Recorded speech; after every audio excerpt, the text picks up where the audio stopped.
Ah, il faut que tu te taises alors. Bon, je sais. Arrêtez de prendre vos petits déjeuners, c'est pas d'une politesse exquise. Voilà.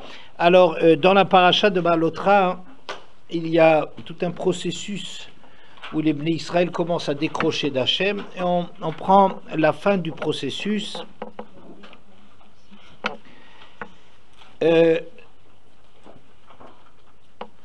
Dans lequel on dit Vasafsuf Asher Bekirbo Itavu Ta'ava Vayashuv Vayiku Gam Bnei Israël Vayomru Mi Yachilenu Basar. Les Asafsuf, ça vient de l'Esof, traduit de deux façons. Soit Asafsuf, ça veut dire un ramassis, ça veut dire tous les gens, le Erev Rav qui s'est agglutiné, qui s'est rajouté à eux au moment de la sortie d'Égypte. Soit ça aurait à faire avec les grands du peuple, dit Rabbi Shimon ben Menassia, Asfali Sivim Ish, rassemble-moi 70 hommes pour qu'ils conduisent le peuple avec toi. Donc, une double opinion concernant la faute qui va suivre. Est-ce que c'est le fait du bas peuple, si l'on peut dire, ou bien des dirigeants? Hitavu Ta'ava, donc ces gens-là ont eu une envie, pas précisé quelle envie, ou ils ont une envie d'avoir une envie. C'est un peu bizarre, comme j'ai envie d'avoir une envie, ça veut dire que j'ai pas d'envie, mais j'aurais envie d'avoir une envie. Oui, c'est un peu étonnant. Vayashuv Vayiku Gam Bnei Israël. Et à leur tour, les Bnei Israël ont été saisis par cette fièvre et ils ont dit Mi yochilenu basar, qui nous ferait manger de la viande. Zacharnu et hadaga asher nochal b'mitzrayim chinam et hakishuim v'et havatichim v'et hachatzir v'et habtsalim v'et hashumim. Nous sommes souvenus du poisson qu'on mangeait en Égypte pour rien. Les pastèques, les melons, les poireaux, les ail, l'oignon et les os, au pluriel de ail, c'est O-A-U-L-X. Vatanavshenu yevesha in kol bilti elaman einenu. Et à présent, notre être est desséché. Il n'y a rien, sauf cet horizon de l'âne. Après, le verset va dire la manne, c'est quelque chose de fantastique. Très bien. Alors, oui, c'est un peu difficile. Je retraduis. Donc, c'est dans le Perek Yud Aleph de la Paracha de Balotra, Pasuk Dalet. Donc, le ramassis qui était parmi eux, a priori, j'aurais traduit plutôt qu'il s'agit d'eux que des puissants du peuple, mais Rabbi Shimon ben Menassia dit c'est les grands du peuple. Mais dans le sens, c'est plus facile de dire c'est les goïms, c'est les Erev Rav, ceux qui sont sortis d'Égypte en même temps qu'eux. Ils sont arrivés là, ils ont eu des envies. Et à leur tour, les Bnei Israël. Donc, si on parlait des puissants du peuple juif, c'est pas à leur tour les Bnei Israël. Quoi, les grands parmi le peuple, à leur tour les Bnei Israël. C'est pas tellement facile que ça. On pleurait en disant qui pourrait nous donner à manger de la viande? On se souvient, nous nous souvenons des poissons qu'on mangeait pour rien en Égypte. Bon, alors il y a différentes traductions là-dedans. Est-ce que c'est les courges, les citrouilles? En français, c'est une famille, tout ça c'est commun, les pastèques, les melons, c'est les cucurbitacées, comme son nom l'indique. Je ne sais pas ce qu'il indique, mais c'est un nom un peu compliqué pour mettre tout ça là-dedans, que les pastèques et les courgettes, tout ça c'est la même famille. Et juste la manne, il pouvait avoir le goût de la viande. Comment? La manne. Oui. Il pouvait avoir le goût de la viande. Tout à fait. Alors pourquoi il dit la viande en Égypte? Oui, il y a une question, elle est bien. Une question plus forte encore, ils avaient des troupeaux. Ouais.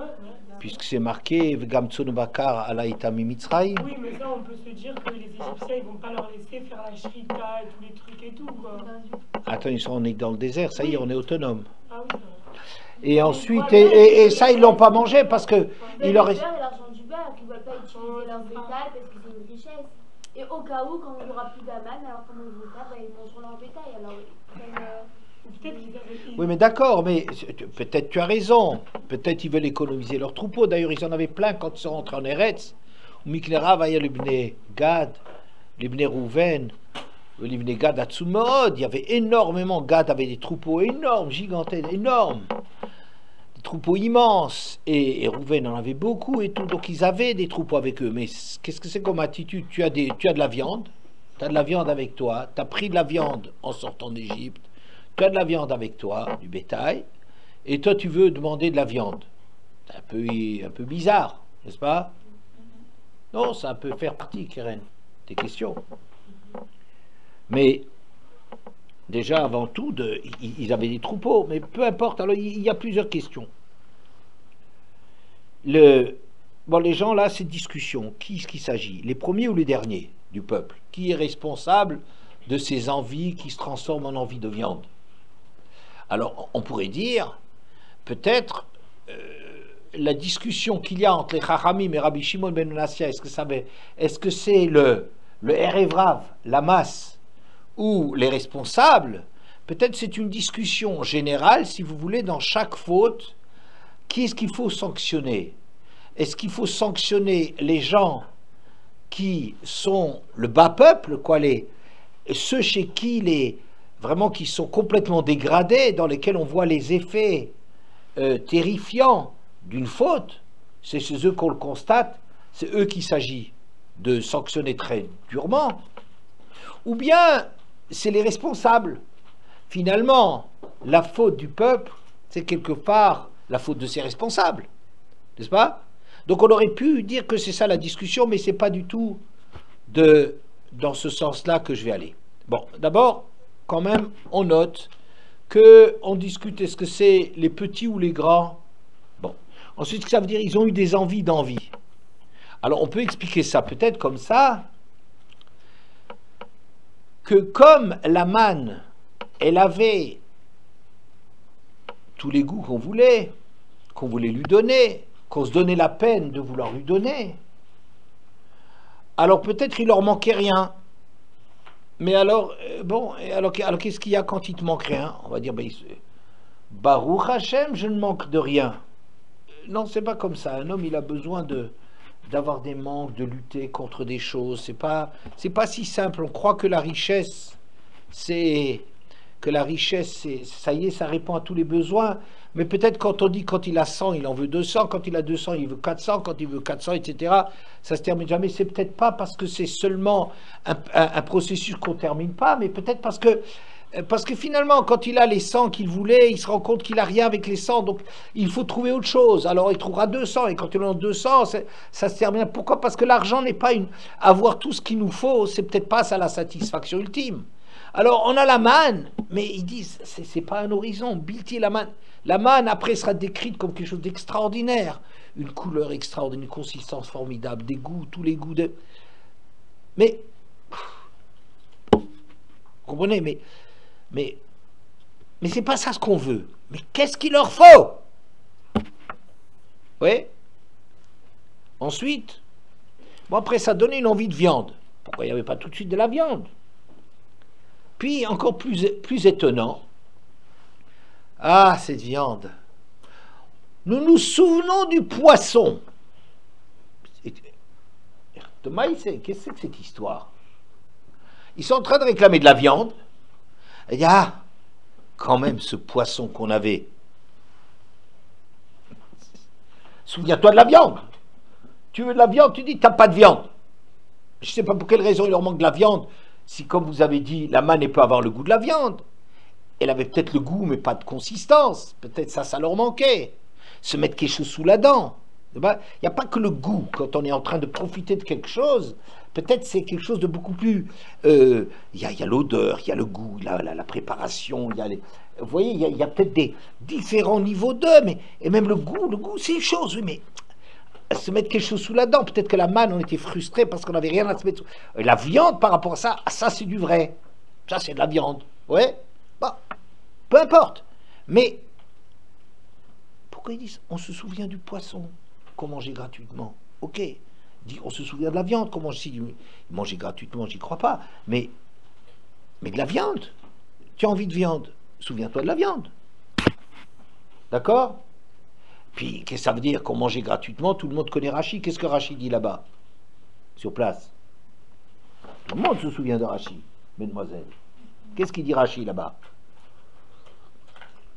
Il dit on leur donnait même pas de la paille pour fabriquer des briques, et tu crois qu'on leur donnait comme ça des poissons? Non, mais attends une seconde. Je rêve. Donc Rachid explique China mina mitzvot. China mina mitzvot, ça veut dire pas qu'on leur donnait pour rien. Ils travaillaient durement pour avoir quelque chose à manger. Mais on n'avait pas besoin d'être soumis aux mitzvot pour ça. Ici, la manne, on la reçoit, mais il faut être des bons juifs. Donc, ils ne veulent pas, apparemment, ils ne veulent pas cette soumission aux mitzvot. Alors, c'est pas les grands. Hein, pardon? Alors, c'est pas les grands. Alors, c'est pas les grands. Très bien. Question retenue. J'en parlerai. Alors, donc, et puis c'est d'autant plus étonnant qu'ils viennent réclamer du poisson, de souvenir du poisson, que de la viande. Apparemment, ils en avaient aussi en Égypte, puisque dans Béchalach, il y a déjà un premier problème au début, avant qu'ils reçoivent la manne. Une fois qu'ils ont fait Kriyat Yam-Souf, peu après, les épreuves ont commencé. Une des épreuves, c'est ils voulaient de la viande, ils voulaient de la manne. Et c'est marqué Vayomru elem bnei Israël, et bnei Israël s'adresse à Moshe et à Aaron. Mi yiten mutenu beyad Hashem be'eretz Mitzrayim. Ah, si seulement on avait pu mourir en Égypte par la main d'Hachem. Beshiftenu al sir abassar, lorsqu'on était assis à côté de marmites de viande. Bochlenu lechem la sova, quand on avait du pain à satiété. Kiotsetem otanu el amida hazeh, pour que vous nous ayez sortis dans ce désert. La mitet kolaka la zebara, pour nous faire tous mourir de faim. Donc il te parle, l'Égypte. Ouais, l'Égypte, il y avait des marmites de viande. Ouais. Alors pourquoi ici ils se plaignent du poisson? N'est-ce pas? À part ça, que c'est une remarque que je crois extrêmement importante pour votre réflexion, qu'on n'a jamais vu que les gens qui sont sortis des camps de concentration, ils ont dit quand même, quelle partie de foot extraordinaire on faisait à Auschwitz. C'était quand même bien, il y avait une ambiance de folie là-bas. Non, mais j'avais entendu quelqu'un qui va dire oh, les marmites de viande, qu'est-ce qu'on se tapait comme personne. Quelqu'un qui sort de l'enfer, il ne va pas commencer à dire c'est difficile, la situation, on n'est pas content. Allez, on retourne dans les camps. On n'a jamais vu ça. On ne peut pas envisager une chose. Comment ça se fait? Ils sortent d'Égypte, ils viennent de sortir d'Égypte. 2 mois avant, ils étaient en Égypte.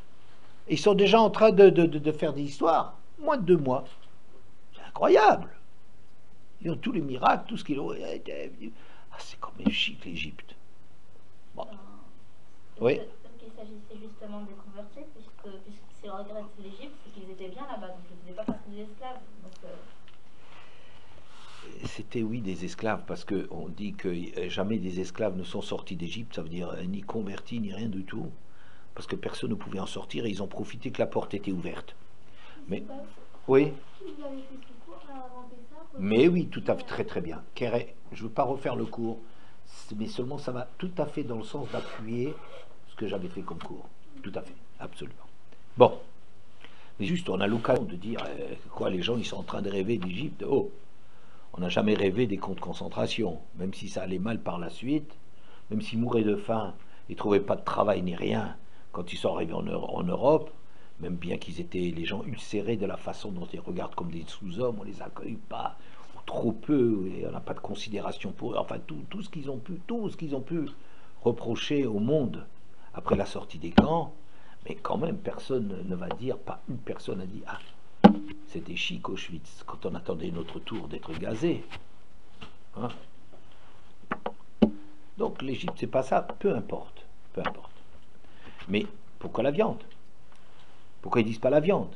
Ensuite, les kishoïm, dilouim et tous ces trucs-là, les choses qu'ils regrettent, c'est des choses en vérité. Pourquoi la manne, elle n'avait pas ces goûts-là?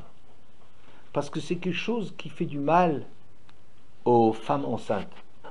Quand j'imagine, disons peut-être personnellement, mais peut-être c'est pas du tout juste, que c'est des crudités comme ça qui sont donc des choses très pénibles à la digestion, des choses difficiles, et donc l'enfant, il souffre de cela parce que c'est comme s'il mangeait des... On dit que harbot, c'est comme s'ils avaient des épées dans leur ventre. Vous voyez? Parce que c'était des choses difficiles à digérer. Alors, est-ce que le goût même peut-être de ces aliments, le simple goût peut-être déjà était quelque chose de nocif, mais c'est pour ça, Hachem, il est gentil, il leur donne pas des goûts qui sont pas digestes, qui sont pas bien, ouais. Et eux, ils tournent ça, ils disent, ah ouais, oh, que c'était bien l'Égypte quand même. Comment? Pas tout le monde était ensemble. Tout à fait. La manne, c'est pour chaque personne, elle avait envie différemment. Absolument, absolument. Tu as tout à fait raison. C'est des questions que j'ai aussi. Et je dis, et même les femmes enceintes, elles avaient qu'à ne pas penser à prendre du goût de kishouim. Si ça leur fait pas de bien, on peut dire que la manne, il aurait le goût de tous les goûts du monde. Et si quelqu'un ne veut pas tel et tel goût parce que ça lui fait du mal, alors il a qu'à penser à un autre goût. N'est-ce pas? Hein? J'en ai plein des questions. Mais c'est très bien, Karen. Je suis très content de tes réflexions. Et donc maintenant, notre être est desséché avec cet horizon, le seul horizon qu'on a de la manne. La manne était tellement parfaite qu'on raconte que les goyim chassaient les gazelles, parce que les gazelles buvaient le liquide de la manne. Quand le soleil venait, la manne, elle fondait, ça donnait du liquide, et c'était tellement bon que les gazelles, elles, buvaient cela, et les goïms allaient chasser les gazelles pour arriver à goûter ce goût du paradis qu'il y avait dans la manne. Ouais? C'est le refus du paradis, ici, hein, en vérité. Ok? Bien. Alors on va essayer un petit peu, il y a encore d'autres questions. Oui, on reviendra par la suite là-dessus. Alors, le Meshech Chochma, un grand chacham de Dvinsk, en Russie, explique quel était le problème de Hitavu Ta'ava. Ils avaient envie d'envie. De quoi ils avaient envie? Qu'est-ce qui leur manquait? Pour peu qu'ils voulaient se donner la peine d'avoir un goût, d'avoir envie de quelque chose, ils aiment le chocolat suisse, ils peuvent avoir encore mieux que le chocolat suisse. N'est-ce pas? On adore je ne sais pas trop quoi, mais il suffit de le vouloir. Peut-être qu'ils ne voulaient pas vouloir, ça c'est possible. Le Meshech Chochma, il dit la chose suivante. Dans le désert, dit Rabbi Ishmael, on ne pouvait pas manger de la viande quand on en avait envie. Actuellement, pour nous, une fois qu'on est rentré en Eretz, ou pour nous, c'est facile. On a envie de viande, pour peu qu'on ait l'argent, on va à la boucherie, pour peu qu'il y ait une boucherie cachère, et on achète les morceaux dont on a envie, n'est-ce pas? Bien. Dans le désert, ce n'est pas comme ça, dit Rabbi Ishmael. Le Bassar Ta'ava, ça s'appelle comme ça, la viande, par envie, c'est pas comme ça que ça se passait. Qu'est-ce qu'il fallait faire? Il fallait apporter un korban. Il y avait le Mishkan qui était là. Et on allait au Mishkan, on offrait le korban et certaines parties reviennent au propriétaire. Donc quand on voulait de la viande, il fallait passer par, si vous voulez, une élévation de la matière. Car on ne mangeait pas stam de la viande. Il fallait apporter un korban, il fallait faire la shrita, il y a des tas d'halachot là-dessus. Et à la fin de cela, on pouvait manger de la viande. Oui, mais Bassar Ta'ava, de la viande parce qu'on en a envie, non. On ne pouvait pas. Donc, dit le Meshech Chochma, on peut comprendre que le Erev Rav, les gens qui se sont convertis à la sauvette là, rien que pour quitter l'Égypte, ils croyaient que quand les portes de l'Égypte s'ouvraient, c'est les portes de l'enfer qui s'ouvrent et on accède au paradis. Ils se rendent compte que le paradis, c'est pas du paradis, il faut travailler, il faut mériter. D'accord? Et ça, c'est les rebuter. Donc, Zacharnu et Adaga, le poisson, c'était quelque chose de bien. Vous savez pourquoi le poisson c'est bien? On le pêche et on doit à personne. Parce qu'il n'y a pas de shrita dessus, il n'y a pas de cachérisation de la viande. Le sang du poisson, il est permis. Il n'y a pas de shrita là-dessus, tout est permis dans le poisson. C'est pour ça qu'ils disent, c'était bien quand même en Égypte, on n'avait pas besoin de payer en religion le fait d'avoir à manger. C'est pour ça qu'ils rappellent le poisson. D'accord? Le poisson quand même, c'était quelque chose de kiff. On kiffait sa vie avec le poisson. Il y a des trucs. On aurait envie de la tava, on a envie d'avoir j'ai envie de viande, que j'ai de la viande, mais pas que tu me contraignes vous savez, le matin, j'ai envie déjà de manger, de m'installer. Non, d'abord il y a la tfila, et ensuite ça, on n'a pas le droit il faut penser à Hachem, il faut, etc. Il y a tout le temps des contraintes, c'est un monde insupportable pour les Erev Rav.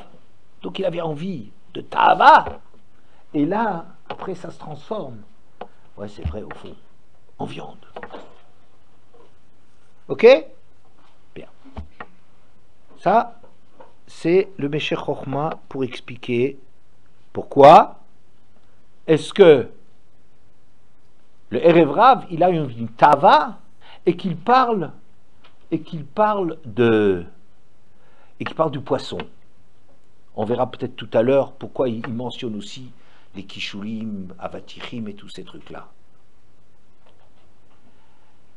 Rabbi Miller d'Aix-les-Bains, de Getzet, pardon, Rabbi Miller rapporte le Yeshuot Yaakov, Rabbi Yaakov Ornstein, qui explique pourquoi les grands d'Israël, ils ont fauté. Quelle était leur faute? Oui. Et alors il ramène le verset que je vous ai cité tout à l'heure. Écoutez bien.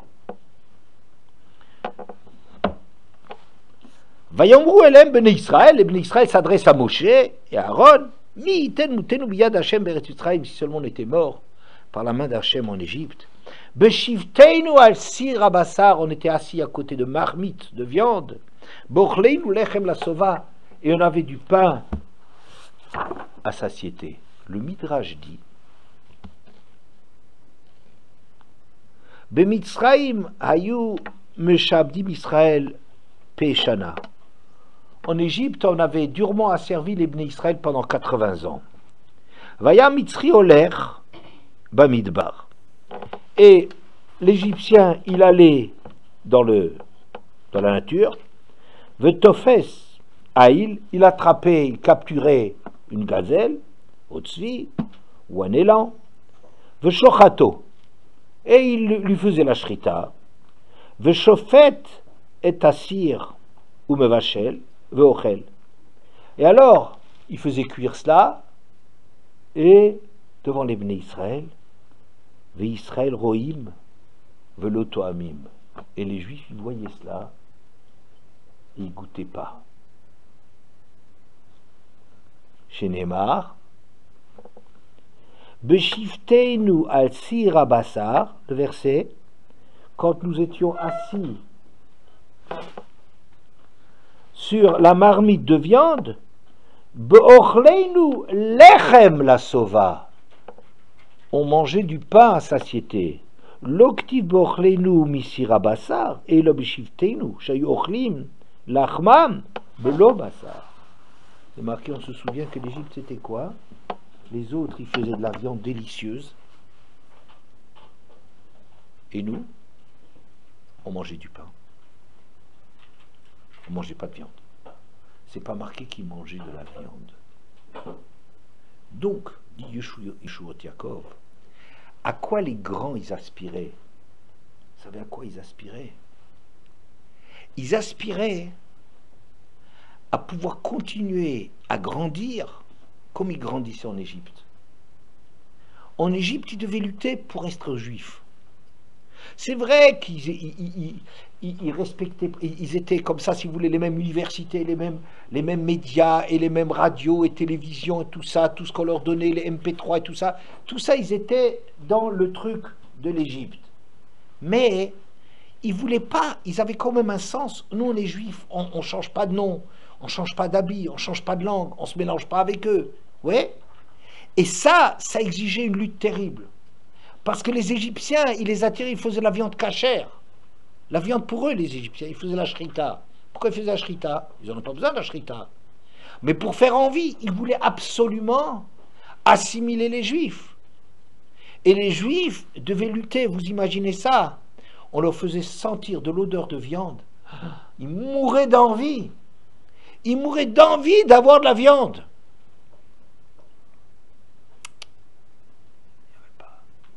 Il n'y avait pas de viande. Nous, on mangeait du pain. On se contentait du pain. Vous voyez? De ça, les Israël, ils ont beaucoup grandi avec ça. Par leur refus d'être assimilés par les Égyptiens. Et les grands du peuple, c'est cette lutte-là qu'ils regrettent. Qu'est-ce qu'ils regrettent? Ils ne regrettent pas de dire « Oh, c'était le paradis en Égypte ». Pas du tout.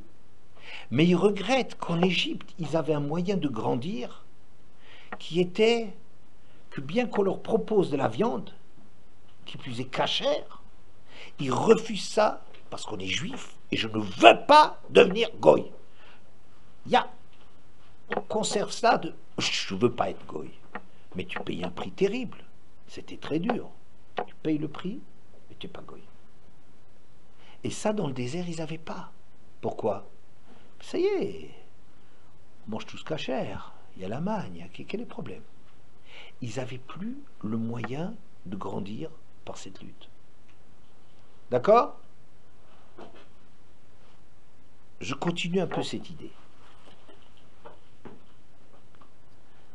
Vous voyez que d'après le Meshech Chochma et le Yeshuot Yaakov, si on apporte les deux commentateurs, le Meshech Chochma, il disait, qu'est-ce que ça veut dire que le Erev Rav, le Asaf Souf, les gens, le ramassis de convertis, là, qui sont convertis, qui croyaient qu'ils ont trouvé le bon moyen de sortir d'Égypte, ils voient que cela dans la sortie d'Égypte, c'est ça qui les intéresse, ils croyaient que ça va être facile maintenant. Eh bien, ils se détrompent, parce que maintenant, il y a aussi un prix à payer. Ils croyaient qu'ils étaient sortis d'esclavage, mais en vérité, ils arrivent dans un autre esclavage, l'esclavage d'Hachem. Vous voyez? Qui lit Bnei Israël Avadim. Les Bnei Israël sont esclaves d'Hachem. Ça veut dire que les choses, il faut les payer. C'est pas si simple. Les choses, on les obtient plus gratuitement. C'est vrai, on n'a pas besoin d'être de recevoir des coups et des esclaves. Mais pour avoir un traitement d'Hachem, il fallait le mériter. Et ça, ils ne savaient pas, ils n'avaient pas conscience de cela. Je dirais presque, donc le souvenir qu'ils ont du poisson qui était gratuit, dans lequel tout est cachère, sans rien. Tu peux avoir quelque chose que tu manges sans problème. Ici, tout est problématique. La religion, c'est compliqué, ça vous empoisonne la vie. Il y avait une révolte là-dessus, n'est-ce pas? Je dirais même qu'il y a quelque chose de curieux dans ce verset. Zacharnu et adaga, asher nochal bemitzraim chinam. Le verset, il est curieux du point de vue grammatical. Zacharnu, nous nous étions souvenus, Badaga du poisson, Asher Nochal, qu'est-ce que ça veut dire Asher Nochal? Comment vous traduisez? Que nous mangerons en Égypte, gratuitement, pour rien, sans prix à payer. Qu'est-ce que c'est que ce truc-là? On s'est souvenu des choses que nous mangerons. C'est un peu bizarre. On se souvient des choses qu'on mangeait. Ça colle pas. Moi, j'explique ça comme ça. Qu'en vérité, là, il y a un... Il rajoute comme ça une note comme ça, un peu méchante, de dire comme ça. Tu sais, on ne connaissait pas notre bonheur. On ne savait pas notre bonheur. C'est seulement dans l'avenir qu'on saura apprécier. Nous, on ne se rendait pas compte. On mangeait du poisson sans faire de brachot et tout ça. C'est bien. Mais, Asher Nochal, ce qu'on mangera par la suite. Maintenant, pour tout, il faut des brachot, il faut des korbanot, il faut des... Ah, chaque fois, il faut payer quelque chose. Mais ça, on ne savait pas. Ça veut dire, quand on était en Égypte, c'est vrai qu'on bénéficiait d'une vie facile concernant les mitzvot. Mais on n'avait pas conscience de ce que ça veut dire d'une vie dans laquelle tu n'avais pas besoin de payer avec des mitzvot. Alors, maintenant, ce que nous mangerons, en Égypte, on se souvient qu'on l'avait mangé en Égypte gratuitement. C'est comme se dire, ah, on croyait qu'on arrivait dans le paradis, on est arrivé en enfer. Mais je ne savais pas que c'était l'enfer. Moi, je croyais que c'était bien. Mais quand j'y arrive, et je vois tout le prix qu'il faut payer, oh là là, alors là, ça me rappelle, on se souvient sur le passé, ça me rappelle les choses que quand on le mangera, ça me rappelle comme les choses elles étaient bien et gratuites avant. Vous voyez, ce balancement de la phrase. Eux, les petites gens, ils disent, c'est terrible d'être asservi, on n'en veut pas. Et donc, c'est ça qui crée chez eux, comme ça, des désirs et une révolte de plus en plus grande. Ouais, bien. Les grands du peuple, le Yeshua Yaakov, que rapporte Rabbi Miller, il dit les grands. Qu'est-ce que les grands qu'est-ce qu'ils regrettent? Ils regrettent cette lutte qu'ils devaient faire, ce combat qu'ils devaient mener, tellement difficile, dans lequel ils résistaient pour devenir juifs. Et ça, il n'y a plus ça dans le désert. Oui, il y a des mitzvot, c'est très bien, mais les mitzvot, c'est bien. Mais ils s'éclataient, si l'on peut dire, dans cette dureté de la vie qu'il y avait en Égypte, d'être juif en Égypte. Oui, Kol Mekayem et Torah, mais Oni, Sophie le Kaima mais Osher, celui, dit Pkeavot, qui faisait la Torah quand il était pauvre, quand c'était difficile, quand il sera riche, ce sera facile pour lui, n'est-ce pas? Il pourra tenir le coup. Pourquoi? À cause de tous les efforts, tout ce qui s'est construit contre la difficulté, quand il était pauvre, quand il fallait lutter, ça l'a construit pour pouvoir, que même quand il en aura beaucoup, il ne s'assimilera pas. Il verra simplement des moyens nouveaux de développer des choses, parce qu'il est costaud. D'accord? Alors, j'ai réfléchi un peu plus. Et je me suis dit la chose suivante. Les Bnei Israël, en vérité, qu'est-ce qu'ils regrettent? Qu'est-ce qu'ils regrettent? Ils regrettent les mitzvot du passé. Je parle des grands. D'accord? Je parle des grands. Donc, Hitavu Ta'ava, traduit d'après le Rav Orenstein, Yeshua Yaakov, il faut dire, ils ont eu envie de ces envies pour les surmonter. Vous comprenez? Ils ont eu envie des choses pour les surmonter. Le Meshech Chochma est traduit pour le peuple. Hitavu Ta'ava, ils ont eu envie de choses qu'on mange parce qu'on a envie. Mais maintenant, il n'y a plus d'envie. Maintenant, il faut payer cash. Tu as envie de quelque chose, eh bien, d'abord, tu commences à faire des korbanot et de la shrita et tout ce que tu veux. Et les grands, ils ont eu envie pour surmonter cette envie. Parce que c'était ça en Égypte. On avait drôlement envie de la viande qu'on avait en Égypte. Mais on surmontait ça et on grandissait par là. D'accord? Bien. Peut-être, je dirais, en vérité, un problème. Ils ont changé une situation, maintenant ils ont une meilleure situation. Maintenant ils peuvent grandir. Le désert, c'est extraordinaire. Comme on l'a dit, dans le désert, tu n'avais rien sans rien. Donc c'est un monde de mitzvot. Donc c'est un monde dans lequel tu étais contraint et tu grandissais par toutes les obligations. Et parce que la manne, et il fallait vouloir que la manne ait du goût, il fallait mériter la manne, sinon elle ne tombait pas d'une façon gentille, etc. Oui, c'est... Alors pourquoi ils regrettent? Eh bien, quand ils étaient jeunes, ils avaient tel combat, ils étaient très bien, et maintenant qu'ils sont âgés, il y a d'autres combats. Pourquoi tu regrettes? On est passé à autre chose. Hein? Pourquoi ils regrettent ce truc de l'Égypte? Alors, à mon avis, une raison est dans le problème que la Gemara demande, Gadol Metsuve Veose, la suite. Hein? mimi she'enu metzuve. Gadol metzuve vose, mimi she'enu metzuve vose. Ce qui veut dire, Tamar, Celui qui a la loi, enfin, qui est obligé de faire et qui fait, oui, est plus grand que celui qui n'est pas obligé et qui fait. qui fait. Celui qui est obligé, mais c'était un grand problème dans la Gemara pour savoir si c'est vraiment comme ça et pas l'inverse. C'était pas évident. C'était pas évident.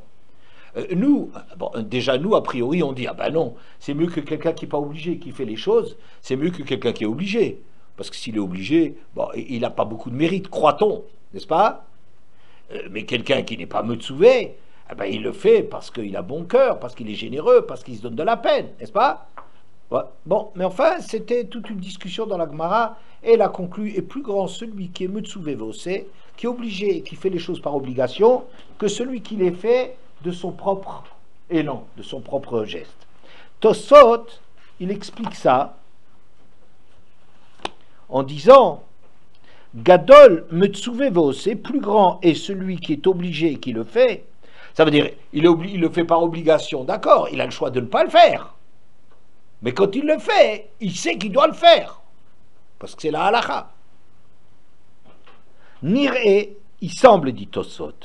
Dainu tam, qu'à la raison on en est, demi chez Metzuvé Vosé, que celui qui est obligé et qui le fait, adif, il est plus grand, c'est préférable.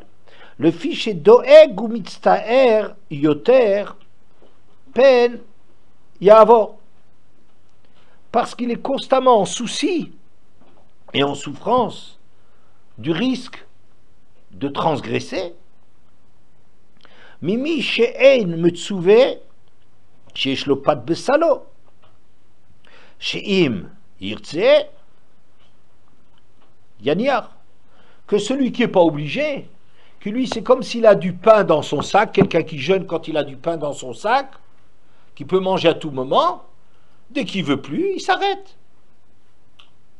Donc, la Gemara explique, selon Tosot, c'est une Gemara dans Kiddushin Lamed Aleph, elle nous explique que quelqu'un qui est obligé de faire, il est sans cesse en souci d'être, il est obligé, il se soucie, il doit faire. D'accord? Et il n'a pas le choix de faire. Alors que l'autre, il a le choix, en ayant le choix, ça s'appelle Yeshlopat Besalo. Il a du pain. S'il veut, il sort son pain, il peut s'arrêter quand il veut. Celui-là, il est moins travaillé, donc on grandit plus à lutter contre l'obligation qu'on a, contre laquelle on voudrait naturellement se révolter. Ça fait plus grandir que de grandir dans son élan. Je vais vous donner un exemple. Tout le monde a déjà fait l'expérience à Yom Kippour. Il y a des moments dans lesquels le jeûne paraît difficile. Hein? Imaginons, vers l'heure du repas de midi, ah, c'est dur. Et quelqu'un qui a l'habitude d'un café, qu'est-ce que je ne donnerais pas pour avoir un café? Ça le travaille, ça le ronge. Un café pour lui, rien qu'un café. Un repas, waouh! Hein? La seule façon d'arriver à passer là-dessus, c'est d'être plongé dans l'importance de la tfila, mais d'oublier, on oublie tout, parce qu'on est mishtatef, on s'associe à la tfila, hein, sachez-le. Mais normalement, ah, que c'est dur, alors on a l'impression qu'on va mourir de faim presque, enfin que c'est dramatique, que c'est... Alors que quand la journée, elle est finie, et tu as le droit de manger, qu'est-ce qui se passe? On n'a pas spécialement... On croyait quelques heures avant, on croyait qu'on allait mourir de faim, que je donnerais tout pour un bon café. J'ai besoin du café. Enfin, les uns, ils appellent ça du café, d'autres, ils appellent ça autre chose, mais un verre d'eau, peu importe. Mais on a l'impression, on a fait des fixations sur ce qu'on a envie, on a l'impression que ça va être insurmontable, n'est-ce pas? Alors que à la fin de la journée, on a encore quelques heures de plus de jeûne. Dès qu'on a la possibilité de manger, ça y est, le pas de salaud, ça il peut manger quand il veut. C'est vrai que j'ai pas tellement faim. Pourquoi? Parce que quand on est obligé de faire quelque chose, on a un problème avec cette chose. Pourquoi? Parce qu'on voudrait s'affranchir. On voudrait se délivrer de cette contrainte insupportable. Ouais, c'est la contrainte de lutter contre notre Yetzer qui crée du Yetzer. Vous comprenez? La Gemara aussi, dans Souka Nunbet, raconte l'histoire suivante. Un jour, un chacham qui s'appelle Abaye, il voit un jeune homme et une jeune fille qui se proposent, il les entend, qu'ils se proposent de faire une route ensemble.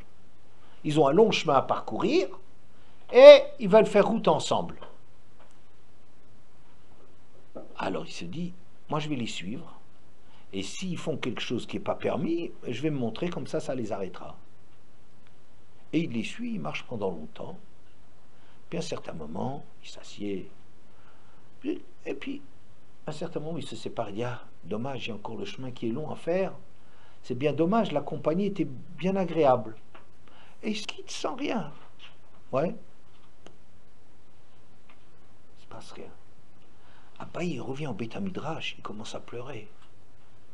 Il dit, si moi j'avais été seul avec cette fille, je ne sais pas comment je me serais retenu. Un type de rien du tout, un petit juif là comme ça, qui sort comme ça avec une fille, il avait fait le truc même, il n'a pas le droit normalement de s'isoler dans la nature avec elle, il n'a même pas le droit. Et puis, mince alors, qu'est-ce qu'il est grand. Et moi, tout abaillé que je passe ma journée à étudier, moi je ne sais pas si j'aurais pu résister. Il vient un vieillard, il lui dit, Kola gadol mechavero yitzro gadol emeno. Plus tu es grand par rapport à un autre, plus ça te travaille. Ça veut dire, le garçon et la fille, quand ils ont envie d'être ensemble, ici ils n'avaient pas le temps, ils n'avaient pas envie, mais c'est facile pour eux de surmonter ça, parce qu'ils peuvent, s'ils ont envie, ils peuvent le faire. Mais toi, tu sais que c'est interdit, alors toi, ça t'obsède. Alors moi j'aurais dit, il y a quelque chose dans le Mutsuvé VOC qui est malsain. Que quand on est contraint, on n'a plus une attitude naturelle, spontanée par rapport aux choses. Tu vois une fille, ça devient un désir, ça éveille des désirs, ça travaille, oh là là là là là là, on est... Vous voyez, dans le Mutsuvé, qui t'interdit de faire la chose et qui crée une tension chez toi, elle te fait désirer beaucoup plus des choses que spontanément tu pourrais le faire. Tu ferais beaucoup mieux, plus facile. En plus, je dirais, quand ça vient de toi, quand c'est toi qui le fais parce que tu veux le faire, ça vient de toi, c'est grand. Alors c'est vrai que finalement on dit Gadol Metsuvé Vosé, travailler, être obligé de se contraindre, de se contenir. C'est vrai que c'est beaucoup plus difficile, et quand c'est plus difficile, tu acquiers beaucoup plus de choses. Mais une chose que tu fais juste le temps que tu as envie, sachant que quand tu n'as plus envie de le faire, t'arrêtes, ça ne te transforme pas tellement. De loin pas. Donc c'est Gadol Metsuvé. Mais on perd quand même, à mon avis. On perd et de la propreté dans la tête. Oui, ça veut dire, ça te met des idées, ça te donne des idées. Avant, c'était plus naturel rencontrer un garçon, une fille. Bon, ça peut on est des gens bien, on est des trucs. Pas dès qu'on voit une fille qu'on va avec elle. Bon, c'était beaucoup plus facile. Mais maintenant, par la Torah, c'est interdit, c'est grave. Ça commence à... Les choses deviennent... Tu te salis l'esprit avec des trucs pareils. En plus, que tu perds ta spontanéité. Avant, tu étais spontané, les choses venaient de toi. Et là, quand ça vient de la Torah, les contraintes de la Torah, c'est même pas toi qui les fixes et tout. Tu n'en as pas le mérite. D'accord? Voilà. Le bilan que je voudrais faire est le suivant. Quand on est en train de discuter d'où venait cette révolte contre la manne, il y a deux pôles là-dedans, deux extrêmes. Il y a soit le Erev Rav qui est dérangé parce qu'il dit dans le monde d'Hachem, on paye toujours un prix de mitzvot, d'obligation. On n'a pas de ta'ava. On ne peut pas faire ce qu'on veut. Il faut toujours payer le prix. Et même si tu veux de la viande, il faut passer par tout. Ça y est, quand on aura déjà la viande, j'en aurai déjà plus envie. Hein? On n'a plus rien qui est gratuit. en Égypte, c'était bien. C'était dur, c'est d'accord, ok, mais c'était bien. Ça, c'est pour les petits. Et à l'autre extrême, il y en a qui disent que ceux qui étaient chayav, c'était les gens qui étaient les grands du peuple. Je ne dis pas parce qu'ils sont responsables de l'état des petits, peut-être c'est aussi vrai, mais parce que eux aussi, ils ont une frustration dans ce qui se passe, parce que eux, ils regrettent ce qu'il y avait en Égypte, ce qu'ils avaient en Égypte, ils le regrettent parce qu'en Égypte, ils sentaient qu'ils grandissaient. Ils choisissaient le combat pour grandir. Alors que maintenant, ça y est, tout leur est dicté, tout leur est imposé, tout le Yetzerara et tout ça, c'est plus tellement propre, c'est plus tellement... Vous voyez? Alors on grandit beaucoup plus peut-être, mais... Bien. Si on veut maintenant recadrer cette histoire dans notre paracha, je vous ai dit que ça suit une démarche, et c'est marqué Vayi bin Soharon, non pas celui-là, juste avant, à la fin du Perek Yud, à peu près la fin, Vayisu mehar Hashem, der Shoshet Yamim, ils ont voyagé de la montagne d'Hachem pendant 3 jours. Ils ont voyagé et les Chachamim me disent, oula, quelque chose de grave. Pourquoi est-ce qu'on appelle ça la montagne d'Hachem? Parce que dans leur voyage, ils se sont sauvés de la montagne d'Hachem. Que Tinok Haboreach mi Beit Sefer, comme un enfant qui s'enfuit de l'école. Vous savez, on était en train, pendant 1 an, on était au même endroit pour étudier la Torah. On a grandi, on a grandi, on a grandi. Et puis tout d'un coup, il y a la récréation qui sonne. Eh bien, il est grand temps. On laisse la montagne d'Hachem là où ils sont devenus tellement, tellement grands que Tino Kaborer comme un gosse qui s'enfuit dans la cour de récré. Bouh! Ça fait longtemps qu'on l'attendait celle-là. Au lieu de se dire, maintenant on va mettre en pratique tout ce qu'on a étudié, tout ce qu'on a grandi, tout ce qu'on a compris. C'est comme il dit, ouf! Il y en avait assez, hein? Et puis, ce peuple qui en avait assez, après, c'est marqué, Vayam Kumitonenim, le peuple, il se plaignait. Il se plaignait, quelque chose qui déplut aux oreilles d'Hachem. Il se plaignait de quelque chose qui... Mais il se plaignait de quoi? C'est pas marqué de quoi il se plaignait. Alors, il y a un midrash dans le Sifré qui dit la chose suivante. Il y avait quelqu'un qui était en train de maudire le roi. Et puis, il y a un autre qui vient et lui dit « Chut, tais-toi, il y a le roi qui arrive, surtout qu'il ne t'entende pas. » Il dit « Et qui te dit que j'ai pas envie qu'il m'entende ?» Ça veut dire, vous comprenez, c'est pas seulement qu'ils sont contents d'être à la récréation, mais encore pire. Maintenant, ils ont vraiment envie qu'Hachem leur laisse tranquille ou qu'il tape dedans ou quelque chose, mais on ne veut plus vivre à ce niveau, il y en a marre, sfi. On se révolte, vous voyez? On cherche, Mevakshim Alila, Tohana, ils cherchent des prétextes de quelle façon ils peuvent s'éloigner encore plus. Et ensuite, il y a notre paracha tout de suite derrière, qui a sa souffrance. Après, ils ont des envies, et après, ils veulent de la viande. Vous voyez, il y a une espèce de crescendo. Si vous voulez, une situation qui progresse, qui évolue. Au début, on est juste soulagé, enfin la récréation.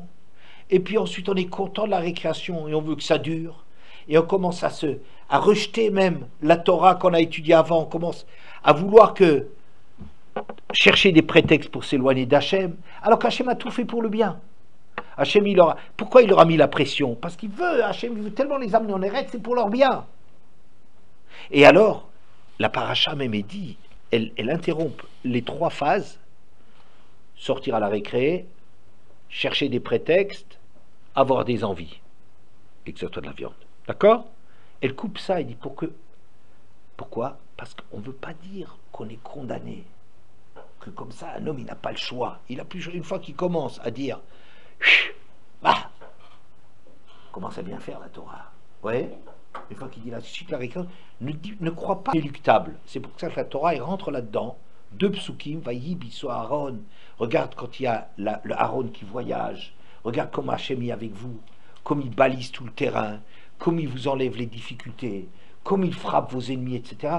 Des amours d'Hachem qui sont maintenant, qui sont déjà bien que eux, ils sont en train de s'éloigner de la Torah. Hachem il leur laisse le choix, il leur montre par son attitude, je veux votre bien, je veux que ça se tourne bien, etc. Il fait tout pour que, vous comprenez?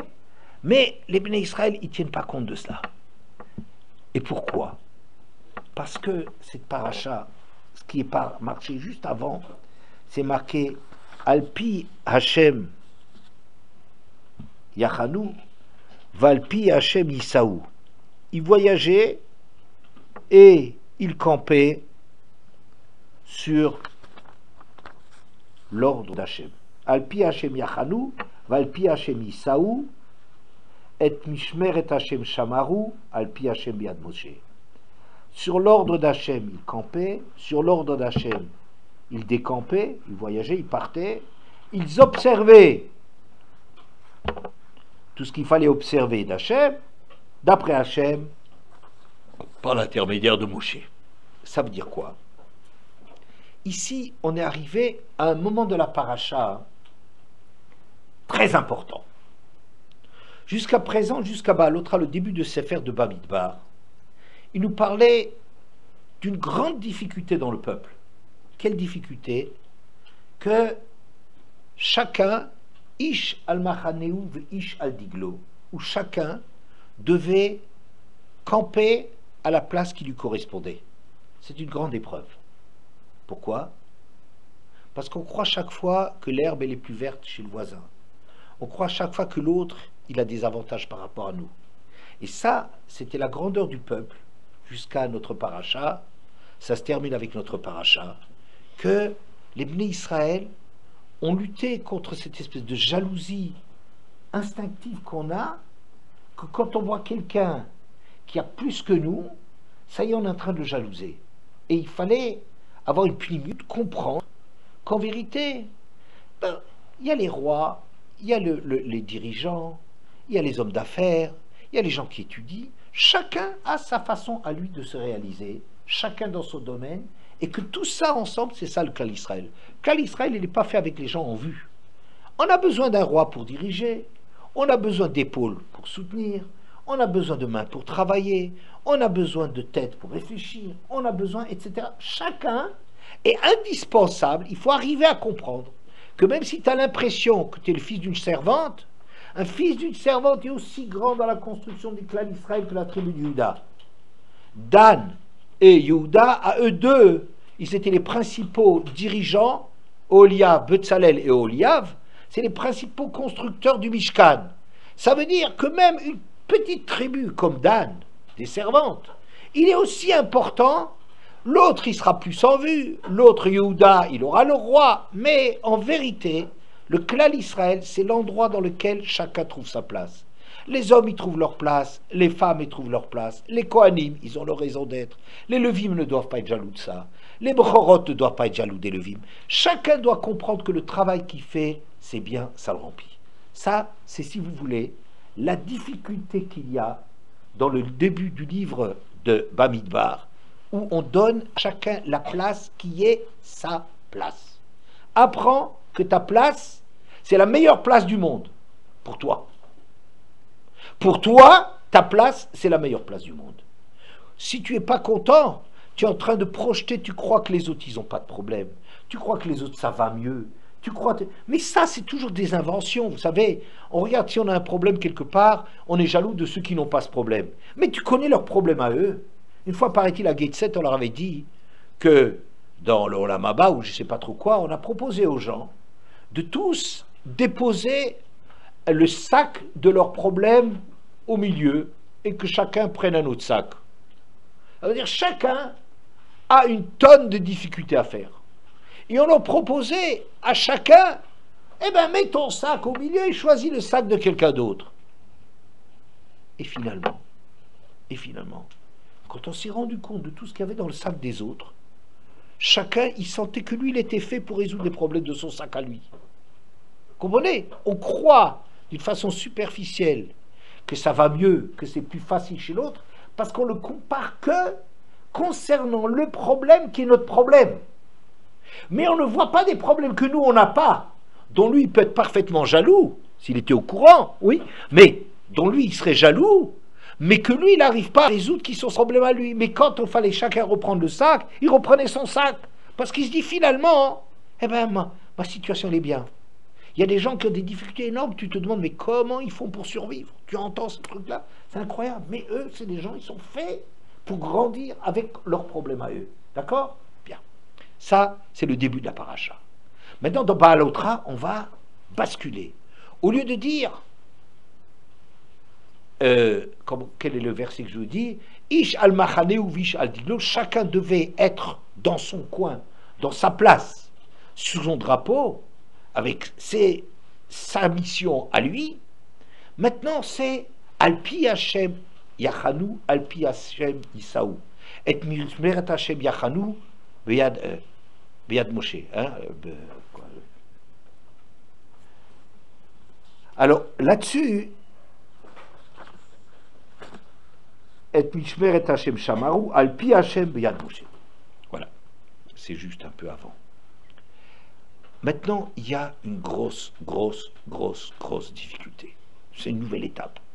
La nouvelle étape, c'est quoi? C'est qu'on fonctionne d'après Hachem. Fonctionner d'après Hachem, c'est être Metsuvé Vosé. On n'a plus le choix. C'est plus nous qui définissons les objectifs. C'est Hachem qui dit tu t'arrêtes, c'est Hachem qui dit où tu pars. Quand tu t'arrêtes, quand tu pars. Tu gardes la Mishmeret Hachem. Tu observes la Torah, les choses te sont dictées. Donc, c'est ici, si vous voulez, un moment terrible. L'épreuve, le moment de l'épreuve, quand on se met en route, il y a une révolte ou un refus, si vous voulez, de rentrer dans ce monde où ça va, où on est en train de déléguer notre liberté, notre choix de vie, nos options. On va le déléguer à Hachem. Et notre grandeur, ça va être de comprendre que ce qu'Hachem, il veut pour nous, c'est ce qui est bien pour nous. Mais ça, il n'y a rien d'aussi difficile que cela. De comprendre que c'est Hachem, même si c'est Hachem. En théorie, Hachem, il est parfait. C'est de la théorie. Mais dans mon vécu, je trouve que c'est quand même un peu plus parfait quand c'est moi qui pense les choses qui me concernent. Parce que, en théorie, je comprends très bien, Hachem, il est parfait, il sait très bien, il sait ce qui est mieux pour moi que moi, je ne sais moi-même. Oui, ça, c'est blabla. C'est vrai, mais c'est du blabla. Dans la réalité, je ne veux pas renoncer à ma liberté sur ma vie. Et c'est pour cela que cette paracha, qui était le début de « Maintenant, on grandit » parce que Metsuvé Vosé a dit « Il est plus grand » et même s'il y a des côtés très négatifs là-dedans, même si on perd beaucoup de choses là-dedans, même si les choses ne sont pas pures, il faut passer par ça pour grandir parce que maintenant, il faut comprendre que c'est les choix d'Hachem qui sont les bons choix qui sont pour nous. Alpi Hachem Yachanu, Alpi Hachem Isaou. Et c'est pour ça que ici, dans cette paracha, où ils se mettent en mouvement, où ils commencent à rentrer dans cette obligation, qu'il y a une telle révolte. Il y a une révolte de ça y est, on a eu assez de Torah. Vous savez pourquoi ils se révoltent? Pourquoi ils sortent contre la récréation? Ça pourrait être parce qu'ils en ont assez du cours. Peut-être. C'est possible. Mais peut-être parce qu'ils ont entendu tellement de grandeur qu'ils ont l'impression de ne plus exister là-dedans. Vous comprenez? Parfois, quand on entend, vous entendez un grand chiour de Moussard, il est extraordinaire. Mais on est content que ça termine. Pourquoi? On a tellement entendu de choses, on ne supporte plus parce qu'on n'a plus de place. On n'a plus de liberté. On est contraint, les choses elles sont tellement vraies, tellement grandes, que mais je vais exister, monsieur. Je vais avoir ma place. On ne se rend pas compte que le mérite de renoncer à notre liberté, c'est le plus grand mérite qu'on a, et par ça on grandit. Et à l'arrivée, tu surmontes ça, et tu deviens vraiment libre. Mais pour ça, il y a toute une époque, toute une période de travail énorme sur soi. Et maintenant, on est à l'aube de ce travail. Maintenant, on commence ce travail, que c'est Hachem qui décide pour toi, qui sait mieux que toi ce qu'il faut. C'est pour ça qu'on a entendu tellement de choses. Alors, quand Hachem il veut nous faire notre bien, Est-ce que c'est parce qu'ils ne comprennent pas que c'est le bien? Est-ce qu'on va dire, ils se révoltent parce qu'en 3 jours, ils veulent nous amener en Eretz? Peut-être. Ils ne comprennent pas que derrière ce qu'Hachem il leur fait comme épreuve, de marcher à marche forcée, quoi, d'avancer à marche forcée, c'est le désir d'Hachem de rentrer en Eretz. Moi, je dirais presque. Les gens, ils se rendent très bien compte qu'Hachem, il veut leur bien. Mais justement, c'est ça qui m'est insupportable. De tellement plus avoir le choix, c'est comme le gosse. Ses parents, ils ont tellement raison que c'est ça qui provoque ma révolte. Donc, c'est ça qu'ils sont contents de sortir du Beth Amikdash. Ils ont entendu tellement de choses, qu'ils sont tellement écrasés, que c'est pour ça que dans cette paracha, du plus petit au plus grand, chacun réclame finalement le dénominateur commun entre les petits et les grands, c'est quoi? Je veux être moi l'auteur de ma vie. Je ne veux pas dépendre des mitzvot d'Hachem. Ça, c'est les types qui sont petits qui disent ça. Et les grands, ils disent, je veux moi construire mes mérites. Mais tout le monde, il revendique la même chose. Rester dans un monde de Eno Metsuvevose. Un monde dans lequel nous, on détermine quelle est notre vie. Et maintenant, si ils ont dit, ah, c'était bien tous ces machins, les concombres et les trucs et les machins, qui en vérité, ils sont pas bons. Alors pourquoi ils les réclament? Il dit, mais je préfère ce monde-ci qui est mon monde à moi. Je ne veux pas le monde parfait d'Hachem. Le monde de la manne, j'en ai marre, je vois que ça, c'est quel horizon, ouais. Moi, ce que je veux, mais la souffrance du monde, oui. Je veux les épreuves du monde, je veux la souffrance du monde. Je veux être ça, je veux être dans un monde dans lequel moi j'ai ma place. Et c'est pour ça que même les choses négatives de ce monde, on les revendique. Il dit, parce que c'est ça, un monde sans Hachem. C'est un monde avec des problèmes. Je préfère encore ces problèmes-là que celui d'Alpi Hachem Yachanou, Alpi Hachem Isaou.